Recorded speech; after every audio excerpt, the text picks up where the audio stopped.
nous avons les trompettes de la mort, des chanterelles cendrées.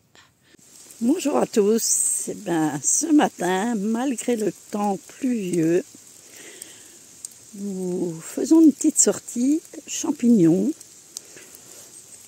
un avant-goût du reportage qui va suivre sur une exposition de champignons donc à Luxeuil-les-Bains. Voilà, alors ceux-ci sont dans leur élément naturel. Il y en a beaucoup, c'est bien dommage, je ne sais pas ce que c'est. Il me faudrait un fervent mycologue comme le petit Luca que j'ai rencontré. Bonjour Luca. Bonjour. Alors aujourd'hui j'ai eu de la chance parce que je crois qu'on est tombé sur le plus jeune mycologue de l'exposition. Alors tu peux me dire comment est venue ta passion des champignons? En lisant des livres, je suis allée une fois en forêt. Qu'une fois en forêt? Oui. Il n'y a personne de ta famille qui aime les champignons? Maman, papa, grand-père? Sauf ma mamie qui a des livres sur les champignons. D'accord. Et alors ton champignon préféré, c'est lequel? Le boulet à pierre rouge. Alors on va aller le voir si tu veux.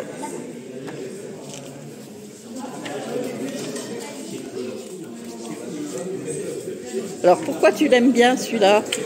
Parce que c'est un bon comestible. Alors c'est lequel? Celui-là? Oui, celui-là. Là, il y a des beaux trous qui sort la semence là. Alors. Et souvent on peut en avoir un double, un qui est collé avec l'autre. D'accord. Et puis celui-là, tu le connais? Le boulet pomme de pin, que c'est un non comestible. Ouais. Ok. Et puis on avait regardé, on va retourner à l'autre table si ça ne te dérange pas. Parce que... Le bolet orangé. Alors ça. Le bolet orangé a un petit chapeau orange. Oui. Le pied est blanc, soit des petites taches noires qui descendent comme un petit peu la pluie. On a aussi la chanterelle ou la trompette de la mort. Alors ça c'est des... La trompette de la mort, c'est un bon comestible. Les pleurotes, on peut en faire avec des œufs de caille. Les pleurotes avec des œufs de caille? Oui, ça fait des œufs de caille aux pleurotes. Ah, c'est une recette que tu m'expliques, d'accord. Aussi, on a le champignon de Paris, mais il était un petit peu créé par l'homme. Parce qu'il dit calèche dit cheval, cheval dit crottat de cheval, et il dit crottat de cheval dit champignon de Paris. Là aussi, une recette que je viens d'inventer. On prend le chapeau du champignon, on met un petit peu de mozzarella à l'intérieur et des lardons dessus. Ah, mais disons, en plus, tu fais de la cuisine. Oui. Allez, bien, on va regarder l'autre, celui-là aussi. Là, on est arrivé au tricolore. On connaît quelques espèces. Je connais la tricolotère ou la tricolore à mèche noire. Et attention, il reste une confusion avec celle-là. On peut la confondre avec celle-là et celle-là. Bon, celle-là est non comestible. On voit la main comme ça, c'est non comestible. Il faut voir, parce que là, c'est mieux de manger une espèce non comestible que de manger une espèce qui tue. Ah, alors pour toi, c'est quoi la différence entre une espèce qui non comestible? Alors non comestible, ça te rend malade? Oui, ça rend souvent malade. Ouais. Et les mortels, ça fait des symptômes qui fait mal au ventre, qui fait des bactéries, un arrêt cardiaque souvent, et après ça peut être la mort. Et tu connais ceux qui donnent ce genre de symptômes? Oui, on a la manite phalloïde qui est là-bas et la manite virus. Alors on va aller les voir, les plus mauvais.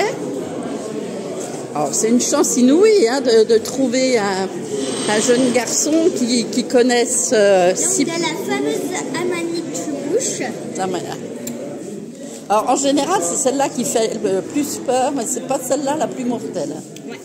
Alors c'est laquelle la plus mortelle? La plus mortelle, c'est l'amanite phalloïde qui fait le plus du mort. Celle-là. Ah c'est celle-là, voilà.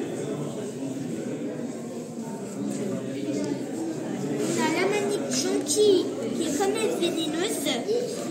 Celle-là? Oui. Et la plus dangereuse, c'est la manite panthère qui est de l'autre côté, vers là. La manite panthère, on la reconnaît avec sa volse, son chapeau gris, avec des petites taches qui sont produites par la petite volve, parce que quand on est au début, ça ressemble à un œuf. Ensuite, il va grandir. Il va se débarrasser de sa volve et les petits poils blancs qu'on voit, c'est des restes de sa volve. D'accord, un peu comme l'orange. La manite des Césars. Voilà, la manite des Césars. La manite des Césars, c'est un peu comestible. Et la manite des Césars, c'est le plus bon comestible parce qu'on peut en faire en salade, en soupe, en pleine recette. Mais il faut la faire quand même cuire. D'accord. Ben, en tout cas, Lucas, je te remercie infiniment. Dis donc, j'ai été chanceuse de te rencontrer aujourd'hui. Tu m'as donné plein d'explications. Et puis écoute, on te retrouvera sur notre page. Ça s'appelle « Et toi, tu savais ». Merci beaucoup et bonne journée. Au revoir. Au revoir.